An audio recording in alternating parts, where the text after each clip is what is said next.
नमस्कार। आज हम जनरल नॉलेज का हिमाचल का प्रीवियस पेपर डिस्कस करेंगे और इस पेपर में जो है हर एक सेक्शन को इंक्लूड किया गया है।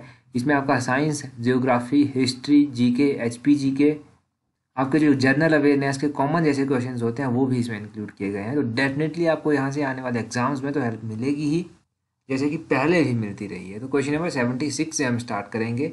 यहाँ पर पूछा गया है the main cause of earthquake is, तो जो भूकंप होता है उसका मुख्य कारण क्या होता है। भूकंप का जब आपसे मुख्य कारण पूछा गया है तो इसका मुख्य कारण होता है टेक्टोनिक फोर्सेस। हिंदी में भी डिस्कस करेंगे। ऑप्शन सी इसका सही आंसर है, यानी कि विवर्तनिक बल जो है इसका सही आंसर होगा। ये जो टेक्टोनिक फोर्सेस हैं। अब भूकंप के बारे में और क्या क्वेश्चन पूछ, तो कई बार क्वेश्चन पूछा जाता है कि which instrument is use to measure intensity of earthquake, या फिर प्राइमरी जो अर्थक्वेक होता है उसको मेजर करने के लिए कौन सा इंस्ट्रूमेंट यूज किया जाता है। तो उसके लिए सिस्मोग्राफ इंस्ट्रूमेंट होता है, एक सिस्मोग्राफ यूज किया जाता है। कई बार सिस्मोग्राफ ऑप्शन में ना देकर जो है वो ऑप्शन में मेराक्ली स्केल दे दिया जाता है। तो ये जो मेराक्ली स्केल है ना, ये भी इंटेंसिटी ऑफ अर्थक्वेक को मेजर करने के लिए यूज किया जाता है। और अगर आपसे पूछा जाए कि अर्थक्वेक का जो अगर मैग्नीट्यूड मेजर करना हो तो उसके लिए कौन सा इंस्ट्रूमेंट यूज किया जाता है, तो उसके लिए रिक्टर स्केल जो है वो यूज किया जाता है।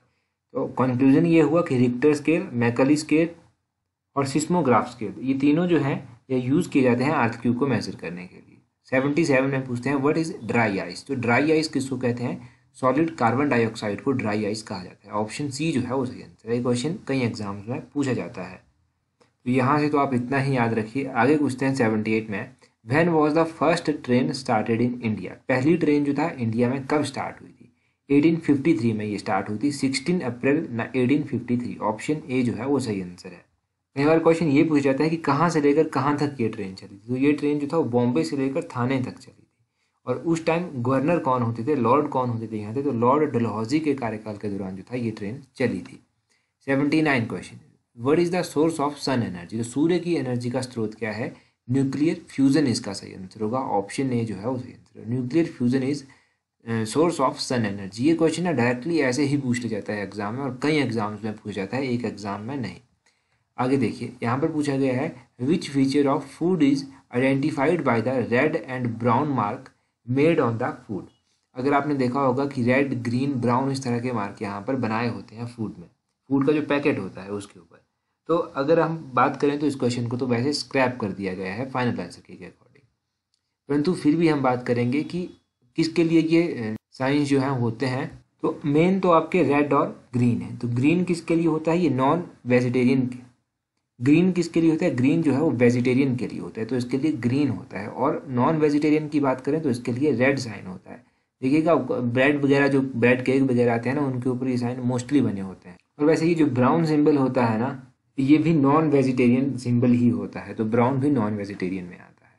81 में पूछते हैं Shongtong Karcham hydro project is located on which river. तो ये जो सोंगटम करछम परियोजना है ये कौन सी नदी के ऊपर बनी हुई है? क्वेश्चन नंबर 81 की बात करेंगे तो इसका ऑप्शन है सतलुज जो है वो सही आंसर है। सोंगटम करछम योजना जो है वो सतलुज नदी के ऊपर बनी हुई है। हिमाचल के इंपॉर्टेंट प्रोजेक्ट और वो कौन कौन सी नदियों के ऊपर बने हुए हैं, जैसे कि नाथपा जाखड़ी परियोजना हो गया, ये कहाँ पर है? ये किन्नौर में स्थित है। और ये कौन सी नदी के ऊपर बनी हुई है? तो ये सतलुज नदी के ऊपर ही बनी हुई है। सोंगटम करछम ये भी किन्नौर में ही है और ये सतलुज नदी के ऊपर बनी हुई है। पार्वती परियोजना जो है, वैसे तो पार्वती खुद एक नदी है, परंतु ये ब्यास में जाकर आगे मिलती है। तो ये 2051 मेगावाट की एक परियोजना है। गिरी परियोजना, गिरी खुद एक परियोजना है, परंतु आगे जाकर ये यमुना में मिलती है, तो ये भी याद रखिए। बिनवा परियोजना, बिनवा एक खड्ड है जो कि आगे जाकर ब्यास में जाकर मिलती है, ये कांगड़ा में स्थित है। तो ये मैंने कुछ बता दी बेसिक बेसिक आपको। अगला क्वेश्चन देखते हैं, which district of Himachal Pradesh has the largest natural lake in. तो हिमाचल प्रदेश का सबसे बड़ी प्राकृतिक झील जो है वो कहाँ पर स्थित है? तो हिमाचल प्रदेश की सबसे बड़ी यहाँ पर पूछा गया प्राकृतिक यानी कि नेचुरल झील कौन सी है आपकी? रेणुका झील। तो रेणुका झील कहाँ पर पड़ी? सिरमौर में जाकर पड़ी। ऑप्शन ए सही आंसर। सबसे बड़ी आर्टिफिशियल झील कौन सी है? आर्टिफिशियल झील है गोविंद सागर झील। गोविंद सागर झील कहाँ पर पड़ती है? ये बिलासपुर में जाकर पड़ी। तो अब पता चल गया सबसे बड़ी नेचुरल झील कौन सी है, रेणुका झील सिरमौर में है, और सबसे बड़ी आर्टिफिशियल झील का भी आपको पता चल गया। आगे पूछा गया है who was the leader of Dhami movement in 1939। पहला क्वेश्चन पता चला कि धामी आंदोलन कब हुआ था? 1939 में हुआ था। अब दूसरा क्वेश्चन पता चलेगा आपको कि धामी आंदोलन के जो नेता थे वो कौन थे? ये थे भागमल सोहता। ऑप्शन डी जो है इस क्वेश्चन का सही आंसर होगा। धामी प्रेम प्रचारिणी सभा भी थी। धामी प्रेम प्रचारिणी सभा की स्थापना 1937 में की गई थी।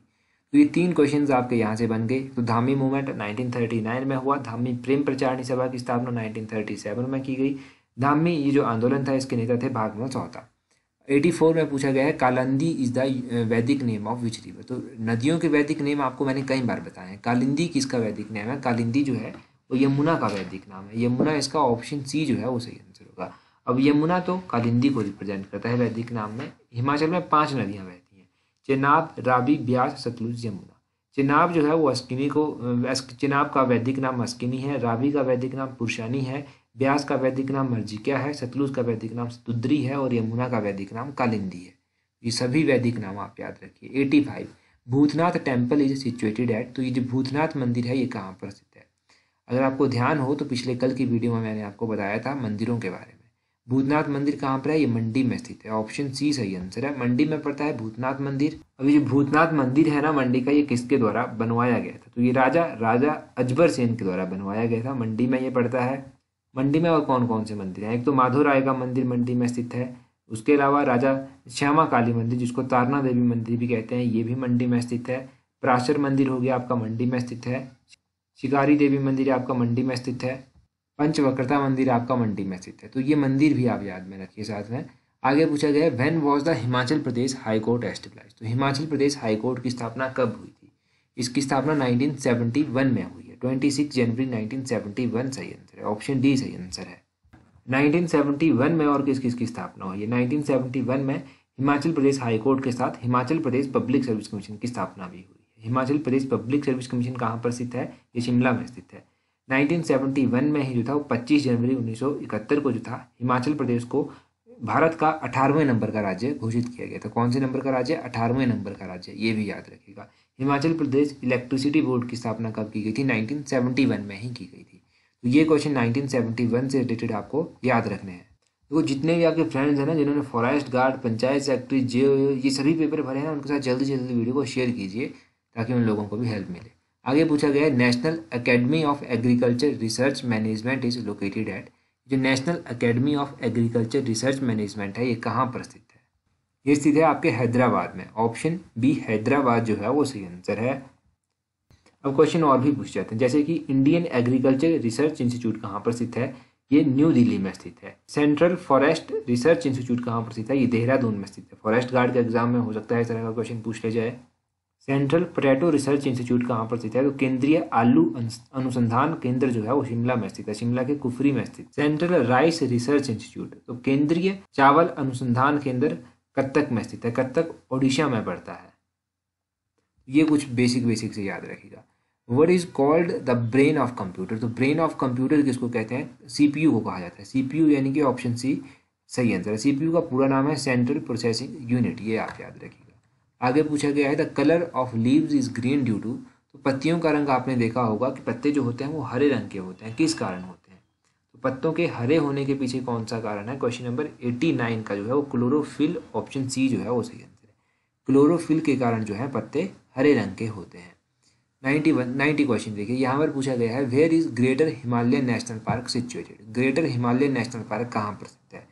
ऑप्शन डी हिमाचल प्रदेश जो है वो सही आंसर है। अब greater Himalayan national park Himachal Pradesh में स्थित है। अब ये तो वैसे जनरली क्वेश्चन पूछ लिया हिमाचल के बारे में, तो आपको पता है कि pin Parvati national park Himachal में स्थित है, greater Himalayan national park Himachal में स्थित है। अगर आपसे हिमाचल का डिस्ट्रिक्ट पूछ ले जाए तो ये जो ग्रेटर हिमालयन नेशनल पार्क है ना ये कुल्लू में स्थित है। Pin valley national park Lahaul Spiti में स्थित है। और इंडिया के इंपॉर्टेंट नेशनल पार्क अगर आपसे पूछ ले जाए ना तब वो भी आपको पता होने चाहिए। तो इंडिया के इंपॉर्टेंट नेशनल पार्क हैं जैसे कि हो गया आपका कॉर्बेट नेशनल पार्क। ये जो कॉर्बेट नेशनल पार्क है ये उत्तराखंड में स्थित है। खजरंगा नेशनल पार्क ये असम में स्थित है। गिर नेशनल पार्क गुजरात में स्थित है। पेंच नेशनल पार्क मध्य प्रदेश में स्थित है। दुधवा नेशनल पार्क उत्तर प्रदेश में स्थित है। हेमिस नेशनल पार्क जम्मू कश्मीर में पड़ता है।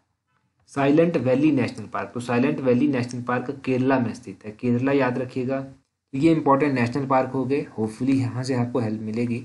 91 में देखिए which is longest tunnel of India. तो उस टाइम इस टनल का ना उद्घाटन वगैरह किया गया था तब ये न्यूज़ में थी। तो उस टाइम के हिसाब से इसका सही आंसर है चेनानी नास्टी टनल। ये टनल जो है ये जम्मू कश्मीर में पड़ती है। तो इसके बारे में इतना ही याद रखिए। अगला क्वेश्चन है which is the longest part of human digestive system. तो मानव पाचन तंत्र का सबसे लंबा भाग क्या है? तो मानव पाचन तंत्र जो है उसका सबसे लंबा भाग जो है वो है स्मॉल इंटेस्टाइन। ऑप्शन बी छोटी आंत, स्मॉल इंटेस्टाइन जो है वो सही आंसर है। ये लॉन्गेस्ट पार्ट है ह्यूमन डाइजेस्टिव सिस्टम का। कई बार पूछ लिया जाता है कि लॉन्गेस्ट बोन कौन सी है ह्यूमन बॉडी की? तो फीमर, इसको थिक बोन भी कहते हैं। ये जो है ये लॉन्गेस्ट बोन है ह्यूमन बॉडी की। कई बार पूछ लिया जाता है कि largest gland in human body, तो लार्जेस्ट ग्लैंड कौन सी है ह्यूमन बॉडी की? ये है लीवर। ये 2-3 क्वेश्चन मैंने आपको बताए।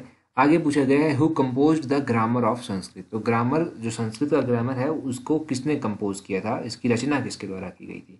क्वेश्चन नंबर 93 का जो है वो ऑप्शन सी पाणिनि जो है वो सही आंसर है। पाणिनि के द्वारा इसकी रचना की गई थी। अगर आपको ध्यान हो तो पिछले कल हमने पढ़ा था कि अष्टाध्यायी किताब, तो अष्टाध्यायी ग्रंथ किसके द्वारा लिखा गया था? जल्दी से कमेंट करके बता दीजिए। अब कुछ और क्वेश्चन है। रामायण किसके द्वारा रचना की गई थी रामायण की? तो वाल्मीकि के द्वारा रामायण की रचना की गई थी। महाभारत की रचना वेद व्यास के द्वारा की गई थी। अर्थशास्त्र की रचना चाणक्य ने की थी। पंचतंत्र की रचना विष्णु शर्मा ने की थी। महाभाष्य की रचना पतंजलि के द्वारा की गई थी। तो ये इंपॉर्टेंट रचनाएं भी साथ में याद रखिए। Which planet is the hottest planet of solar system. तो सोलर सिस्टम का सबसे गर्म ग्रह आपको बताना है कि which is the hottest planet. तो प्लेनेट्स की अगर हम बात करें तो सबसे हॉटेस्ट प्लेनेट है वीनस। ऑप्शन बी यानी कि शुक्र ग्रह जो है वो सबसे गर्म ग्रह है। अब एक एग्जाम में भी क्वेश्चन पूछा गया था कि स्मॉलेस्ट प्लेनेट कौन सा है? तो सबसे छोटा ग्रह कौन सा है? मरकरी जो है वो सबसे छोटा ग्रह है। सबसे बड़ा ग्रह कौन सा है? जुपिटर जो है वो सबसे बड़ा ग्रह है। जुपिटर यानी कि बृहस्पति जो है वो सबसे बड़ा ग्रह है और सबसे छोटा ग्रह बुध आता है। ब्राइटेस्ट प्लेनेट यानी कि सबसे चमकीला ग्रह किसको कहते हैं? तो वो भी वीनस को कहा जाता है। वीनस यानी कि शुक्र को सबसे चमकीला ग्रह कहा जाता है। नीला ग्रह किसको कहा जाता है? तो अर्थ को आपका नीला ग्रह कहा जाता है। पृथ्वी की सबसे नज़दीक कौन सा ग्रह स्थित है? तो पृथ्वी के जो सबसे नियरेस्ट प्लेनेट है वो है वीनस।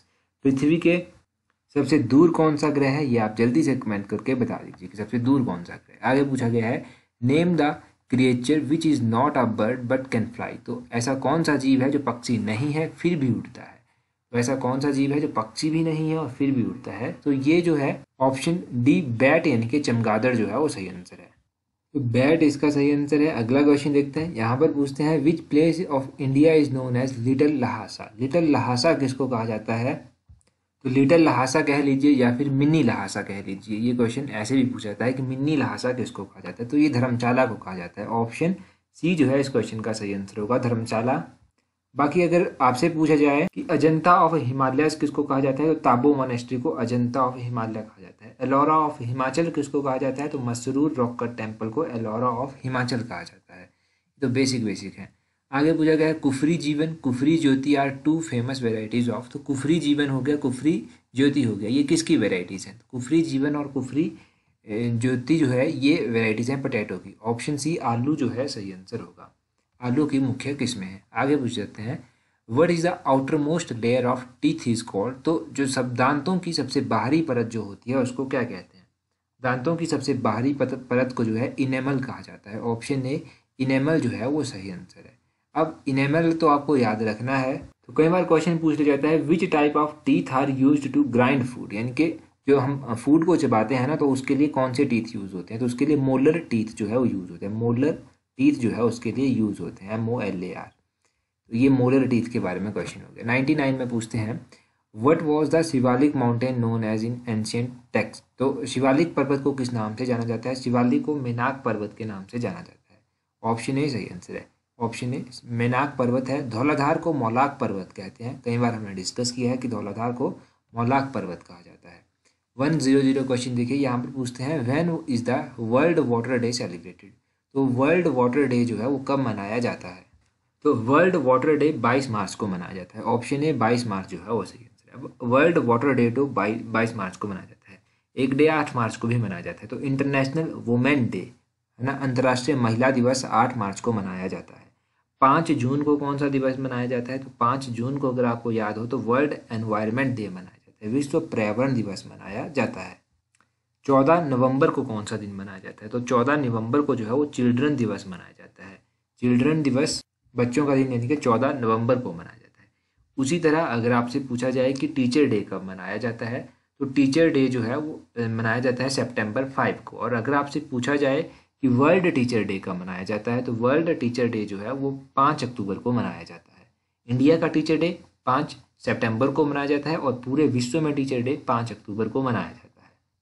और पिछले कल भी हमने डिस्कस किया था एक क्वेश्चन 2-3 दिन पहले ही कि नेशनल यूथ डे कब मनाया जाता है, तो ये 12 जनवरी को मनाया जाता है। और आपको एक क्वेश्चन का आंसर जल्दी से कमेंट करके बताना है कि वर्ल्ड ओजोन डे कब मनाया जाता है, विश्व ओजोन दिवस कब मनाया जाता है, जल्दी से कमेंट करके बता दीजिए। तो ये हमने आज क्वेश्चन डिस्कस किए। So that's all for today. Thank you very much for watching and listening it very patiently.